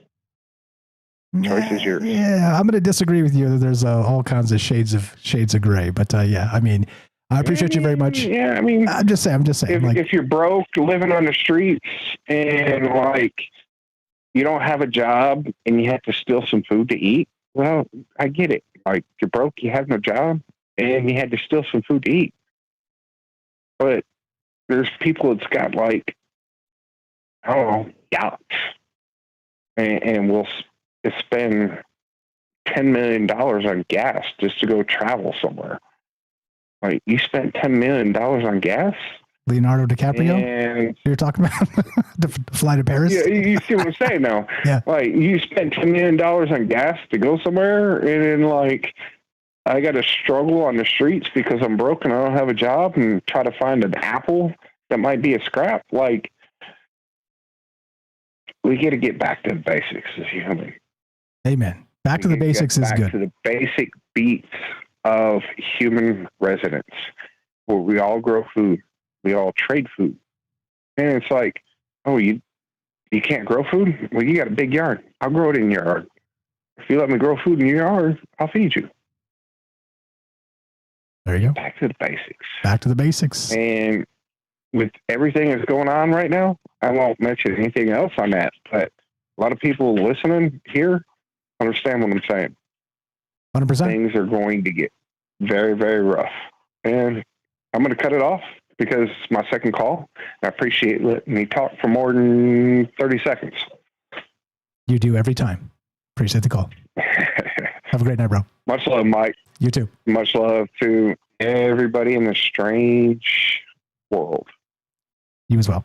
Appreciate the call. Jay Winch in Missouri, good friend for a long time. Appreciate the call. Yeah, fascinating, the idea of ethics in a vacuum versus like societal ethics, right? It is part of what we do here. As it's a good conversation. It's something we should think about. It's something they should train us in society and in school and stuff. And unfortunately, right? Like, or at least if they did, nobody remembers. But yeah, great stuff. Okay, so back to this now. Where were we? So what the drum does at a technical level, back to the shamanic drumming, is loosen the brain's grip on consensus reality by driving neural oscillations into the frequency range where the grip naturally relaxes. And we're talking about the oscillations of, again, reality versus this maybe ecstatic state, maybe a dizzy state, whatever, like however you want to explain this. It is certainly messing with our consciousness. But the shaman of old knew this without knowing it. I mean, they knew it, but they couldn't tell you the neuroscience of it, but they could show you how to do it and actually manipulate people as part of it. And I don't know about manipulate as, a strong word in the sense of negative stuff, because I don't know, like, is building a community a negative thing? I don't know, right? If it's not an army, I mean, you know what I mean? Back to the ethics in a vacuum and all that. But anyway, so a second study published in April 2026 out of Yale's Belief, Learning, and Memory Lab approached the same territory from a clinical direction. The research examined what happens when people with psychosis participate in group songwriting sessions. And this is where this gets weird, right? So it can not only sort of take you into this elevated state of many different ways, all right, but also music can heal you. Listen to this. The research examined what happens when people with psychosis participate in group songwriting sessions. The framework the researchers used was predictive coding, the neuroscientific model that understands consciousness as fundamentally a prediction machine. Now you see why I'm talking about the Pythia, the prediction machine. The brain does not passively receive sensory data and report it faithfully. It generates a continuous model of what is most likely to be true, then checks that model against incoming signals, updating it when the signals diverge too sharply from expectation. All from the write-up. Consciousness is, in this model, a controlled hallucination. This version of reality you experience at any given moment is your brain's best guess, weighted by everything you have ever experienced, sculpted by expectation, and filtered through your prior belief. And your prior belief, in the write-up, it's priors. It cites them as priors, is the interesting part, because there's this study, which we'll get to the Pythia and the final segment here, and we'll go a little bit long. We got Derek and Eric coming up and more from James. But there's this fascinating study. Links are in the description. I highly recommend you read up on this other stuff. This is the rabbit hole stuff of this. But hallucinations and strong priors. And it's talking about this exact idea. And the Pythia of old, the Oracle at Delphi, actually, in particular, was trained a very specific way. And that comes into play in the final segment. This is Troubled Minds. I'm Michael Strange. Let me find a button to push. Let's push that one. What do you know about this? We're just talking, look, very simply, we're talking about consciousness. We're talking about energy, frequency, vibration. We're talking about music. We're talking about how the shamanic drum of old certainly can change our mental state, can put us into, what would you call it? How do you define it? And how is it still with us today? 702-857-6939. This is Troubled Minds. I'm Michael Strange. Be right back. More from James. We got Derek the Night Stalker coming up, Eric, and your calls as well. Do not go anywhere.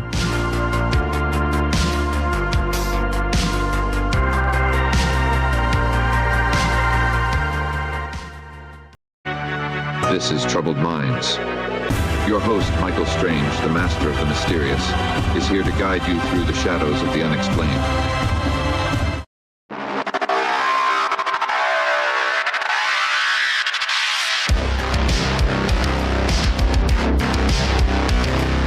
Welcome back to Troubled Minds. All the places, all the things, yada, yada, blah, blah, blah. Troubledminds.org is the website. You can find all the things there. Please follow our friends, troubledminds.org/friends. Lots of people make this show go. It's not just me. Tonight we're talking, I'm calling this the Pythia's frequency, a drum, the oracle, and the glitch. And we're talking about consciousness. We're talking about the old shamanic drumming. We're talking about how music in particular has been something that changes not just who we are in a particular space with mood, but also is I don't know, how would you describe it? Like an ascension space. It's also something that can take us to altered states of reality and beyond. And so the question, as usual, it's always my question, by the way, on these shows, is how weird does this get and how deep does it go? Because as usual, a very specific, this is the premise is just the starting point. The whole idea of getting together and talking about these is to get to the bottom of this stuff and maybe point out some of the things that the rest of us aren't seeing. And when you get a bunch of us together, very smart people, like I always say, we're blessed to have such smart friends. You start to kind of point out and see things and recognize things you can help other people with as well. That's the whole point. That's the whole point of this. Let's have a conversation. We don't have to sort of pin everything down to a binary aspect of who's right and who's wrong. Let's just talk. Let's just consider ideas and let's just hang out and have a good time. James, anything to add? And then we'll go to Derek in Massachusetts.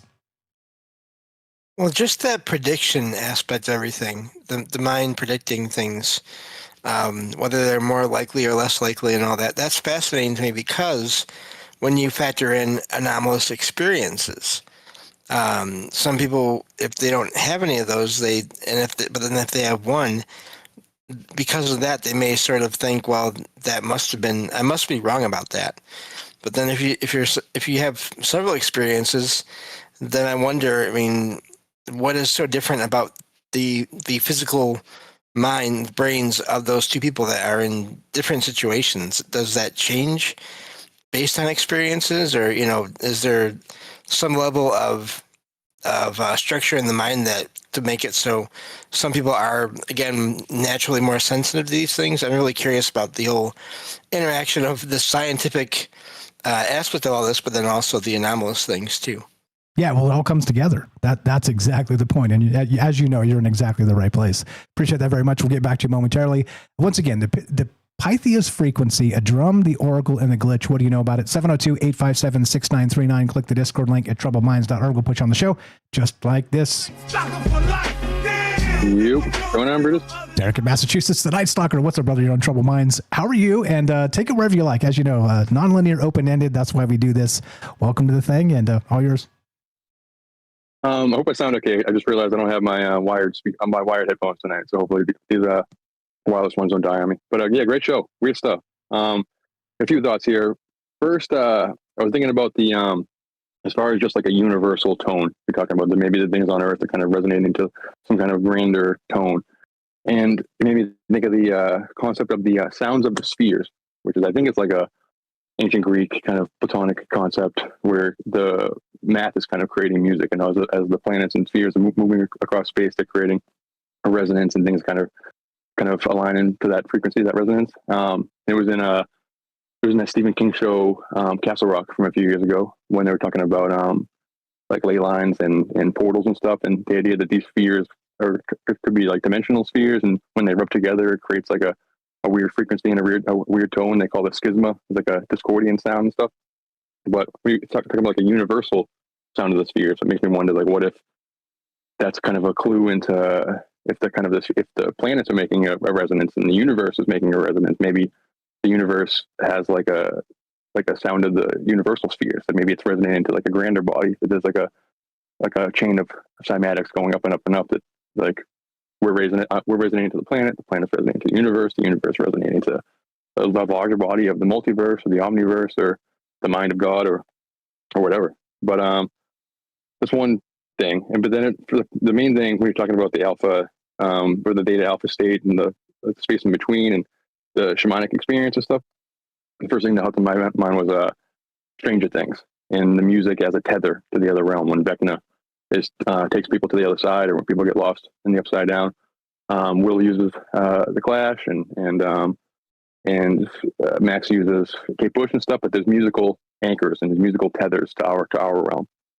So that gets me thinking like is music kind of a dimensional tether, or is music kind of a thing that can kind of ensnare you as well as like take you to other places? So the shamanic drumming kind of in the context of like a spirit horse or like a vehicle to take consciousness across the different realms and the different frequencies, kind of guiding that journey, like the different press 2 in the elevator at the different drum beat and stuff. But I think a lot of it acts as a tether too, so you don't get lost. Like you're as much as you're the guide, you're also like the lifeguard and stuff. So you're making sure that you don't get, when you take the substance or you take whatever other thing is usually used in conjunction with the drum beats, you don't get lost on the other side. That the music can kind of bring you back. That there's like a resonance to that.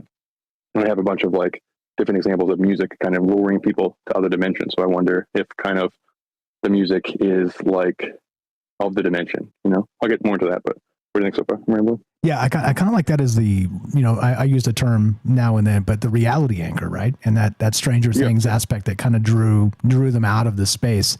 But also the same thing, right? And this is the whole point of the conversation tonight, is it can do both. It can draw you into that space, which is a dangerous space, but can also draw you out of it. And, I talk about reality tunnels, reality anchors, and that aspect that, sometimes you have just a pure song that you loved since you were 14 that nobody else knows about.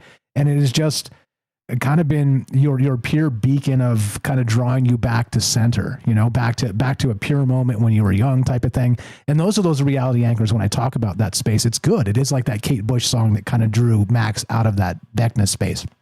This is all good.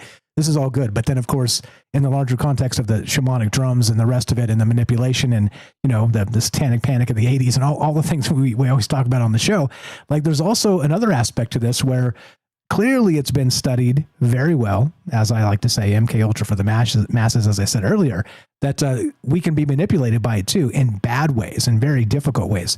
And I wonder if it, a lot of the political space that we see now, the division and all the hatred and all the dumb stuff, it kind of pressed on us by the mass media, has something to do with, dare I suggest, a clandestine program that's adopted pop music as a corrupting influence of society or something. I don't know. I'm just spitballing here, but anyway, go ahead. Yeah, I wasn't gonna get into that, but I mean, this is the whole Tavistock Institute and all that kind of stuff. Just pop music just poured out of that and everything else. The MK Ultra mind alteration type of stuff is it right in there. But the musical, or you mentioned the other day on one of the other shows about like Persephone and kind of the different mythologies about when you eat something in the other realms, it kind of traps you there and stuff.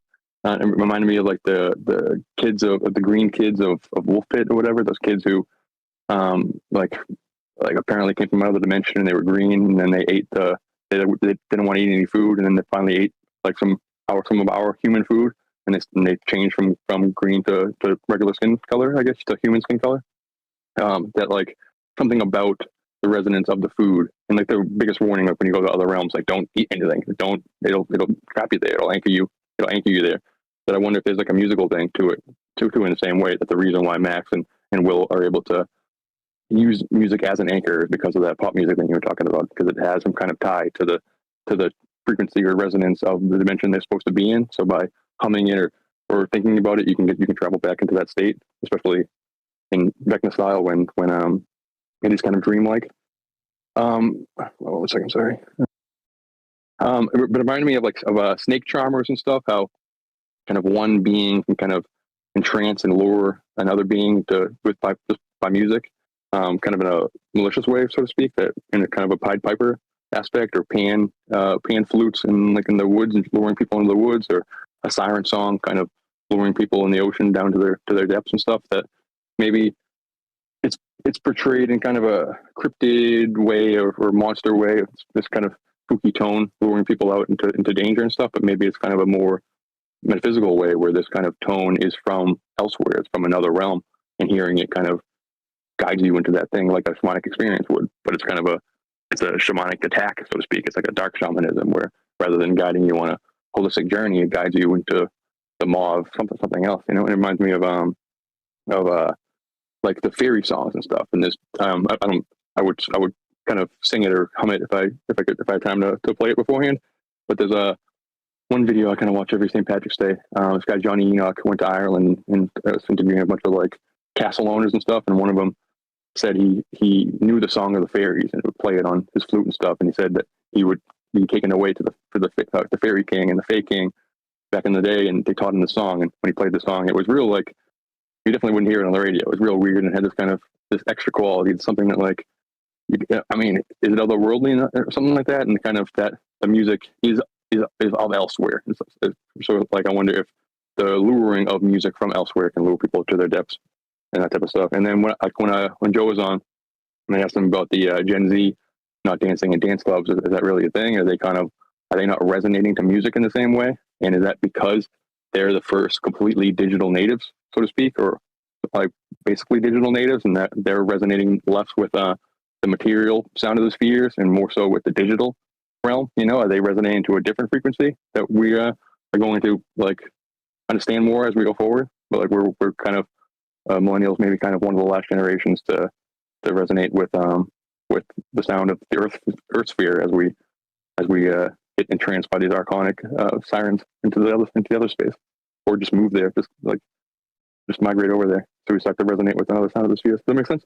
Yeah, no, it makes sense to me, and that's really, I mean, when you bring up the music of the spheres, it's like a stack, right? Like again, back to the animals and the communication, sort of on the ground level of where we started tonight. That 2 hertz, the 2 beats per second, is very specific and direct, and then it climbs that shamanic corridor, as we said, and into the dream space and the shamanic realm, but then also to the top of the Schumann Resonance. It seems like there is that stack that continues up through the stratosphere, through into the ether, and then as you're describing sort of the sound of the spheres.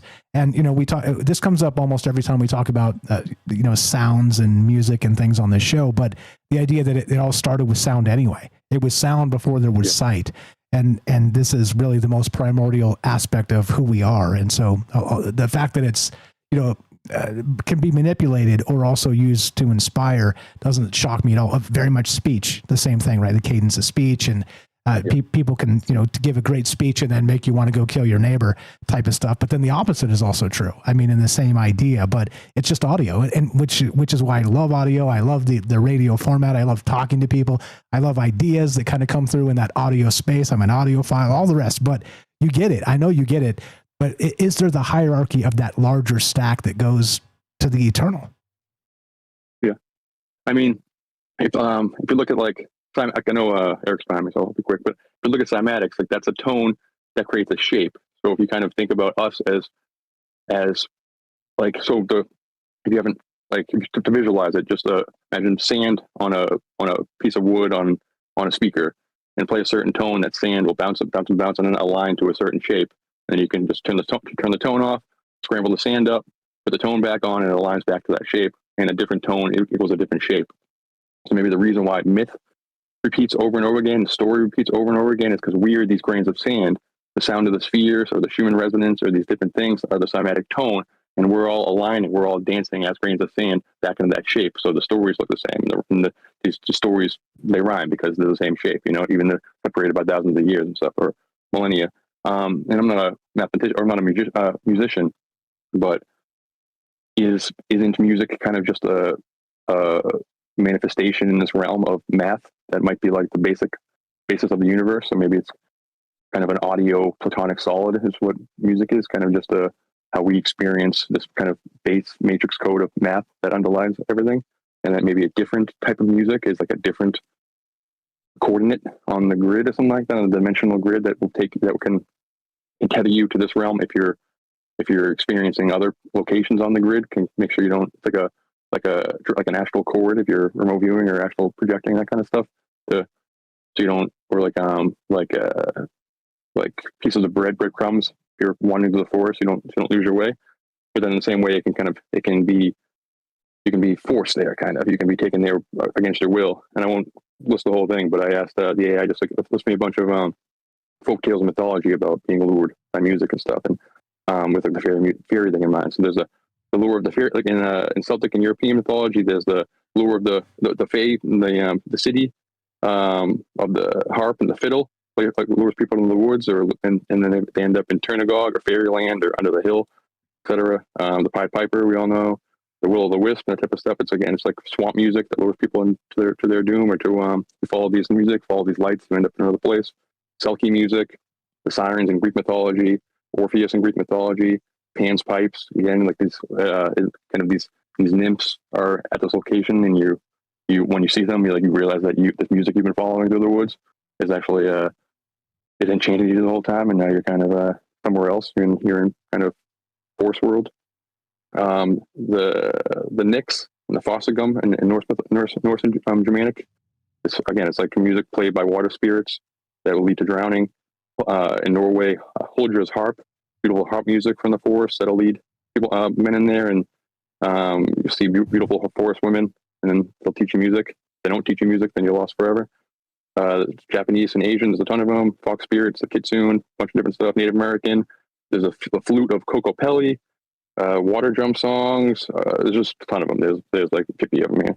All about hearing music in the woods, hearing music on the water, hearing music somewhere, following it, being allured by it, having some kind of otherworldly quality, and before you know it, you end up out of this trance and you find yourself where you're not supposed to be, and hopefully you can get back out. And usually the way to get back out is more recognizable music, like the music from your lover or the music from your home, or et cetera, et cetera. But I'm taking too long. I'll let Eric come in, but appreciate you guys. Awesome stuff. Hope you can hear me with my headphones and everything. Loud and clear. You sound fantastic. You're gonna be pleased with the audio. I appreciate it very much. Thanks for the call. We love him. That's Derek in Massachusetts, the Night Stalker. Please give him a follow. Again, a good friend for a long time, and blowing up our brains every single time this guy calls. He's blowing up our brains. Good friend behind the scenes and all the rest of that too.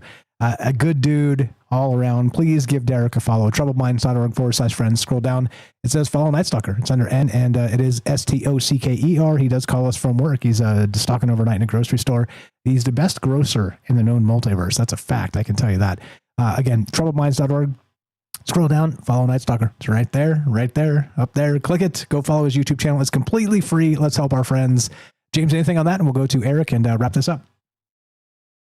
Really gave me a little bit of a chill there when Derek mentioned, great call from Derek, the flute, Native American flute, because I had just about a week ago, I had this weird thing that happened where I heard it sounded like a flute playing 2 or 3 notes going back and forth, and like I could not trace where it was coming from. It seemed like it moved around my apartment, and it just happened for a couple minutes here, stopped for a minute, came back, a couple minutes there, stopped, and then it just was gone. And I don't know what it was.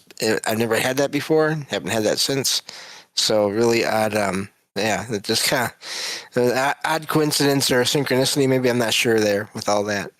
Yeah, when he brought up the idea of the, playing I know the music of the faithful, playing it on this flute, it always reminds me of that scene from Braveheart, like playing outlaw tunes on outlaw pipes.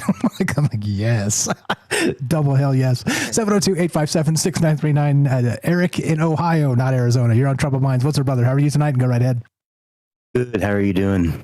Pretty good. No complaints out of me. Just talking wild stuff by dark of night with my friends, living the dream. Oh yeah, Kairos over Chronos, right? Indeed. Yeah, absolutely. And that's why I built Kairos, to be able to control musically the very things that you speak of. Being able to use 4 low-frequency oscillators based on non-repeating Fibonacci sequences to control things like panning and volume, which is the spatial aspects of music, with the frequencies of the different brain patterns and states, along with envelopes that correspond to the golden spiral and Pythagorean ratios and this sort of thing. And the chat, I've uploaded 3 screenshots for anyone who's interested. You can see on one of them, and there's the 4 LFO tabs at the top, and then you can do a drop-down menu and pick your whatever state, the theta state or alpha state or gamma state that you're looking for, and then you can connect those to whether this is panning the sound back and forth in the stereo field, or if it's modulating the volume or the pitch or the transient or whatever aspect of the sound that you want it to control. And you can see there's like a depth for the envelope too, and all of those are Fibonacci numbers too, so that the very DNA of the sound itself is buried in these brainwave state concepts and ancient math concepts. And that's basically what I have done with all 7 of the instruments that I have made. You know, Kairos, you know, you were talking about how rhythm can entertain or repair, loosen, reshape consciousness. And that's what Kairos is designed to do musically. It treats rhythm not just as a beat, but as an organized time, whether that's a matter of panning or volume or decay. It's using these sequences and these brainwave patterns, and you know, and then we talked, I think we did a show about all this, and we talked about anakatoron, which well, just to recap too, Kairos means the correct moment in time, or the right time, or the opportunistic time, as opposed to chronos, which is just time or grid time. And anakatoron is ancient Greek for the innermost sanctum. It was basically the place in the temple that only the high priests could go into and meditate and get their connection with the world on, if you will. And then with anakatoron, I used archaeoacoustic data derived from universities under the Creative Commons license to recapitulate the Hypergeum, Newgrange, Stonehenge, the King's Chamber and the Great Pyramid, and a couple of other ancient spots, so that, you know, if you're putting this on a sound, it's going to resonate and echo like it would if you were playing it in those spots, to be able to achieve whatever mental state that you're looking for. And you know, there's even with Stoichkon, which was using spectrometry and the periodical table of elements and shifting those frequencies down by 40 octaves, taking them from the visual to the hearing, so that you can hear what gold sounds like, you can hear what argon sounds like. That sort of thing can be a filter on any sound that you would make. So, you know, Aperion, Kairos, and Rudra explore hidden structures in number. Kittim explores hidden structures in ancient tuning, ancient 5,000-year-old Babylonian tuning, and then Stoichkon is the hidden structure in matter, and Anakatoron and Soptu is the hidden structure in space.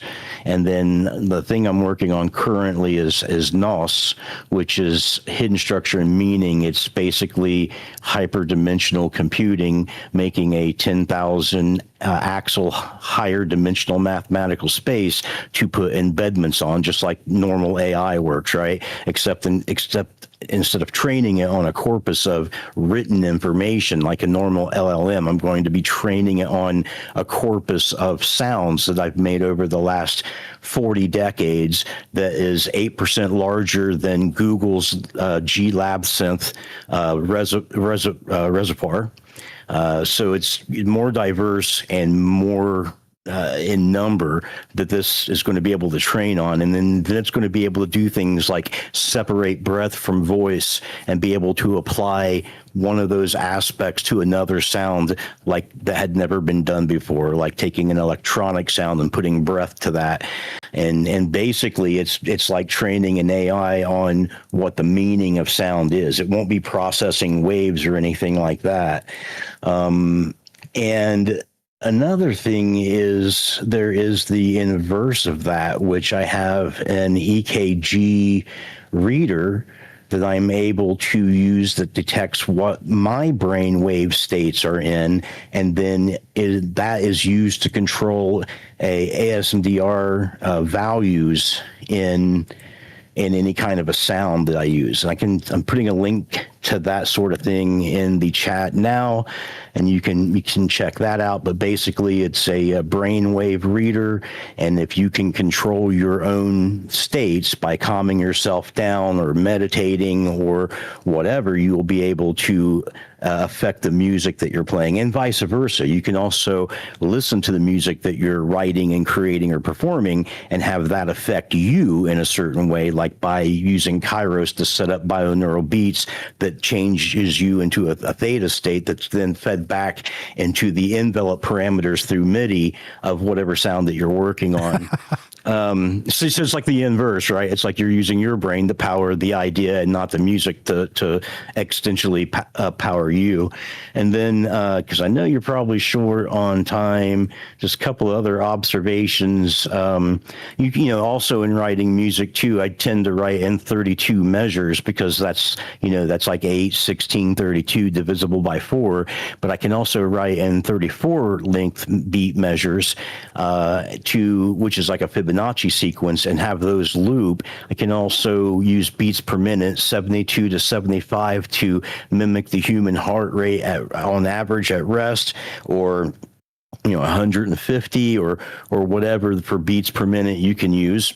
And then as to the group music thing, that where it's so easy to repair certain damage, I think you've had a show on before that talked about dopamine being the prediction chemical in the brain. And of course, oxytocin is the group chemical. So in that situation, you're really training the dopamine and oxytocin in your brain by jamming with people in a group. And even serotonin too, which is like the holdout telling you not to do the thing that feels good right now, but to hold out for the larger payoff.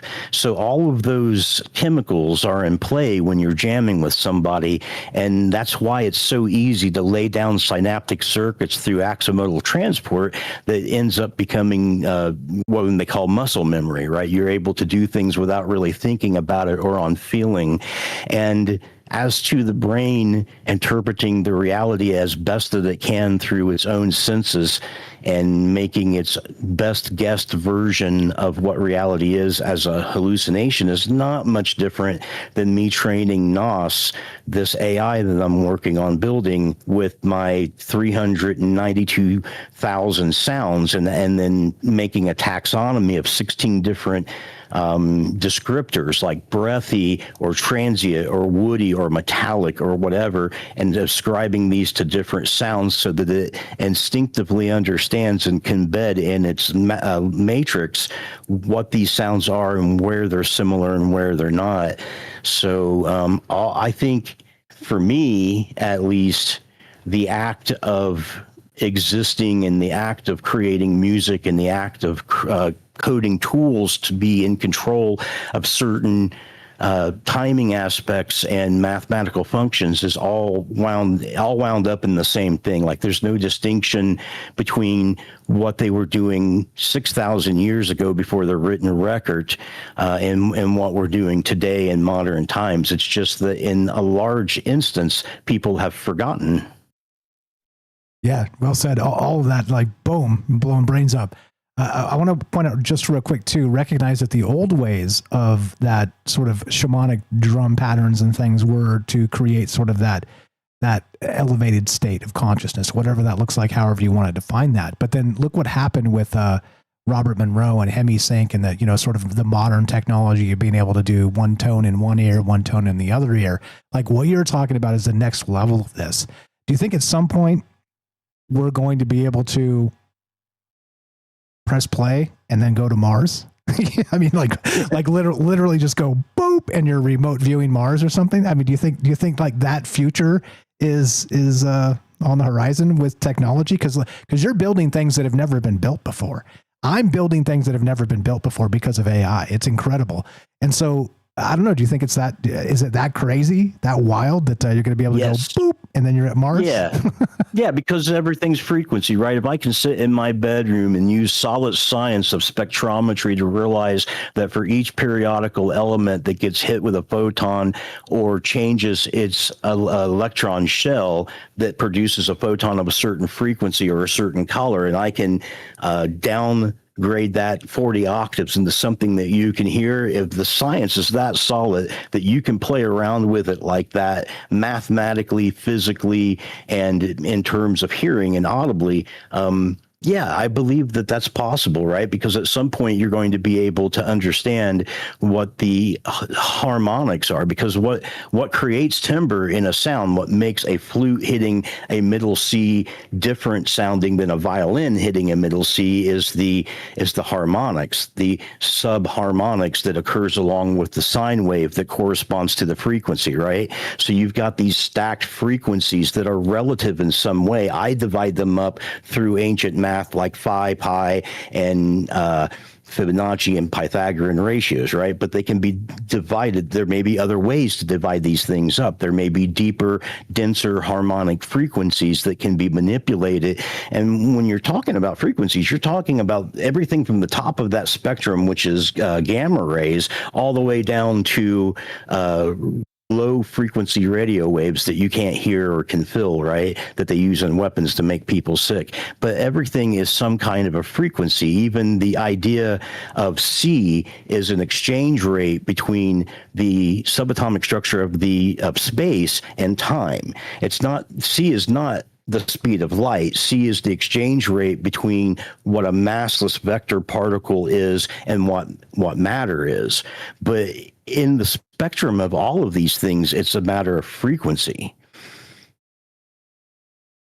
Boom. Well said. Also, C has no sharps in the scale. Also that too. You're the best. As you know, we're out of time. Appreciate it very much. Let me know. You got a list of shows we're going to do. We'll get back and we'll do some of those shows. But keep building amazing stuff. Keep thinking amazing ideas. And appreciate you very much. You're the best, brother.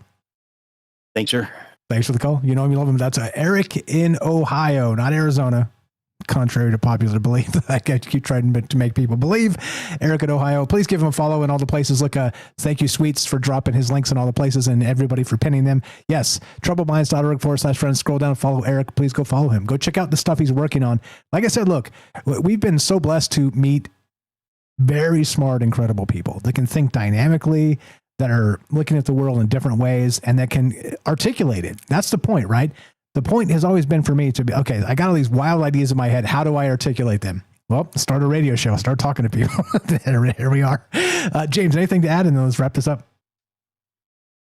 Great call from Eric. I can't really comment on a lot of that, except to say it wouldn't surprise me that, again, going to that question, do you think if we just press play on something, we could go somewhere in our minds? I mean, there have been people that have been doing that naturally throughout time here and there.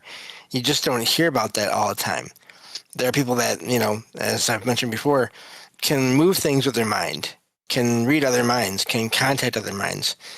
But all that is, is suppressed. All that is thought of as not possible. So if that can happen within the human body in rare cases already, then why can't technology be used to help that? And maybe even, maybe even we wouldn't even have to use the technology all the time to get to the point where people could do that on their own anyway. Just thinking of certain frequencies or, I wonder, does once you hear something enough, you can kind of hear it in your mind again.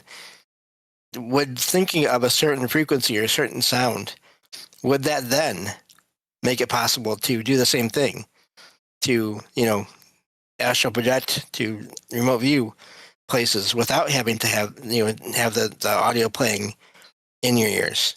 I guess that's another question to add to all this. So, but thank you for having me on. Great calls from everyone, and looking forward to next time. And you were the man. Appreciate it very much. You know him, you love him. James Salcido, Salcido Paranormal, SALSIDO, paranormal.com. Go check out the website. He's got look, if you've got an experience you've had, like a paranormal or anomalous experience, there's a web form up there on salcidoparanormal.com. go send it to James, and you can be on his show and talk about it. And it's sort of a very cozy format he does, about 24-minute segments, 25-minute segments, and he has guests on there talk about their experiences. That's the whole point, is that there are stigma to people experiencing anomalous things. So James is trying to break that down and doing great work over there. Again, salcedoparanormal.com. Please go check it out.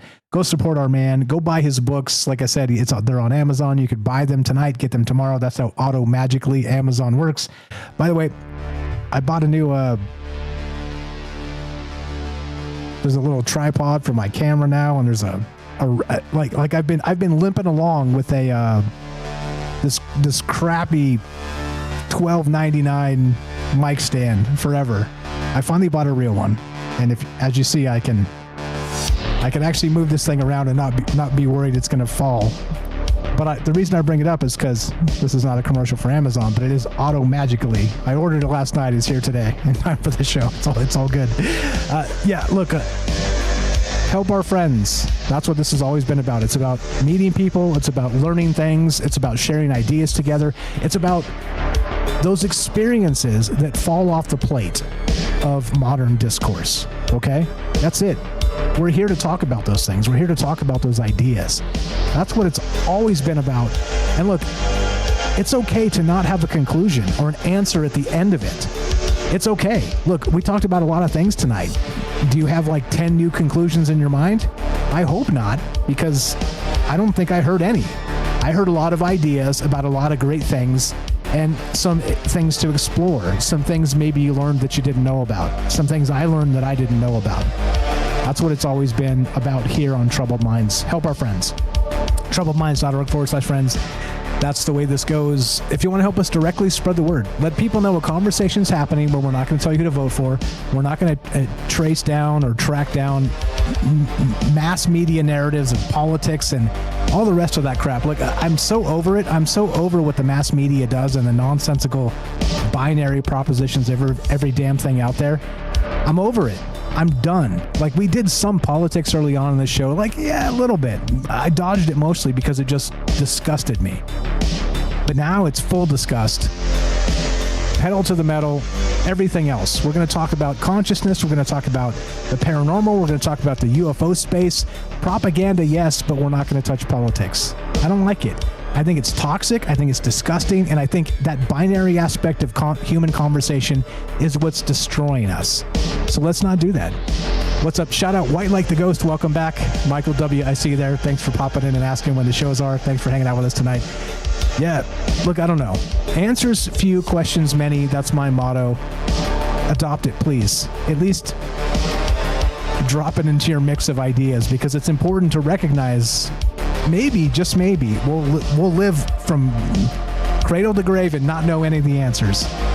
But let's sure as hell talk about them. That's that. If you want to be part of the conversation, you know what to do. Sunday, Tuesday, Thursday, 7 p.m. Come help us. Come say hi. Come join the chat. Join the Discord, troubledminds.org. Click the Discord link. It's a chat client. It's a voice client. It's completely free. Come meet all these amazing people that make this show go. And me too. I'm no slouch either. Come say hi. Come help us in one little way. We'll put you on that friends list, and thank you for being part of this. As we finish, it goes exactly like this. Be sure, be strong, be true. Thank you for listening. From our troubled minds to yours, have a great night.